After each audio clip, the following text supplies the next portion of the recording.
ఇదిగోండి ఇలా బకెట్లు 2 బకెట్లు ఇద్దరు పిల్లల్ని కాళ్ళు చేతులు ఇలా కట్టేసి తలక ఇలా నీళ్ళలో ముంచేసి చంపేశారు. ఏంటిది? యాక్చువల్గా ఈ టాపిక్ మీద నేను కరెక్ట్గా మాట్లాడతానని అనుకోవట్లేదు. కాకినాడలో ఒక తండ్రి తన ఇద్దరు కొడుకుల్ని హత్య చేసి తర్వాత తాను కూడా ఆత్మహత్య చేసుకున్నాడు. తన ఇద్దరు కొడుకుల వయసు వచ్చేసి సుమారుగా 6-7 ఏళ్ళు ఉంటుందంతే. ఎందుకు హత్య చేశాడంటే వాళ్ళిద్దరూ సరిగ్గా చదవట్లేదంట, వాళ్ళకి చదువు సరిగ్గా అబ్బలేదంట.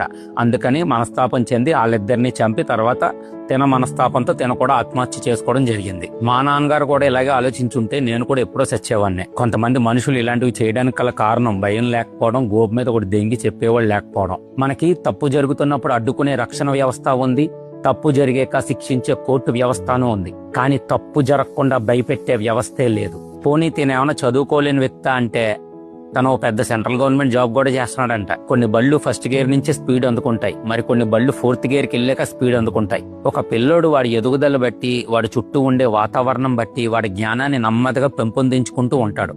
ఒకడు స్పీడ్గా అందుకున్నంత మాత్రాన వీడు వెంటనే అందుకోకపోవచ్చు, బట్ కొంచెం లేట్ అవుతుందేమో గానీ ఖచ్చితంగా అందుకుంటాడు. చెప్పేవాళ్ళు చెప్పే విధంగా చెప్తే ఏదైనా సరే ఎవరైనా సరే నేర్చుకుంటారు.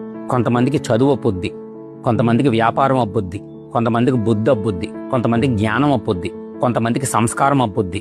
కొంతమంది 5 ఏళ్ళకే రాణిస్తారు, కొంతమంది 10 ఏళ్ళకే రాణిస్తారు, కొంతమంది 50 ఏళ్ళకి రాణిస్తారు. ఎవరి టైం వాడు వచ్చే వరకు ఓపికగా ఉండాలి. మనం ముందే వాడిని రుద్దేద్దాం, ఇలా తయారు చేసేద్దాం, మనం ఏమైనా చెక్కేసి వెళ్ళిపోవాలమా?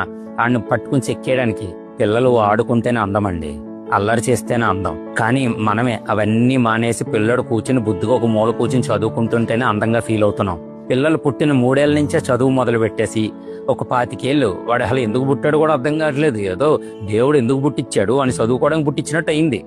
ప్రపంచంలో అన్ని రకాలుగా వాడు అనుభవించడానికి పుట్టించారు, చదువు ఒకటే కాదు. ఇప్పుడు హైదరాబాద్ లో సాఫ్ట్వేర్ వాళ్ళు 25-30 ఏళ్ళకి ఉద్యోగాలు చేస్తుంటే అదే హైదరాబాద్ లో పొక్కుడీలు వేసేవాడు ₹1,00,000 పైగా జీతం తీసుకుంటున్నాడు. తెలుసా మీకు? ఈ ప్రకృతిలో 25 ఏళ్ళు కష్టపడ్డవాడికి విలువ ఉంటుంది, అదే 25 గంటలు కష్టపడి ఏదైనా విద్య నేర్చుకున్న వాడికి విలువ ఉంటుంది. కేవలం 5-6 ఏళ్లకే వాళ్ళు ఎందుకు పనికి రాకుండా పోతారని మీరు ముందే డిసైడ్ అయిపోతే ఎలా అండి? అప్పుడప్పుడు సినిమాలు చూడటం కూడా మంచిదే. చిన్నప్పుడు వీడు తారే జమీన్ పర్ సినిమా చూసుంటే ఈ విధంగా చేసి ఉండేవాడు కాదు. చిన్నప్పుడు Thomas Alva Edison poor student అని చెప్పేసి వాళ్ళ అమ్మకు ఒక లెటర్ ఇచ్చి వాడిని ఇంటికి పంపించేశారు. వాడు ఇంటికి వచ్చిన తర్వాత ఈ లెటర్ ఏంటమ్మా అని అడిగితే, స్కూల్ వాళ్ళకి నిన్ను చదివించే అంత జ్ఞానం లేదంటమ్మా, రేపటి నుంచి నువ్వు ఇంటి దగ్గరే ఉండి నీకు నచ్చింది చదువుకో అని చెప్పింది వాళ్ళమ్మ. పిల్లల మీద నమ్మకం అంటే అలా ఉండాలి. చివరిగా ఒక మాట, మనకి పిల్లల్ని కనే అర్హతే ఉంది కానీ చంపే అర్హత లేదు.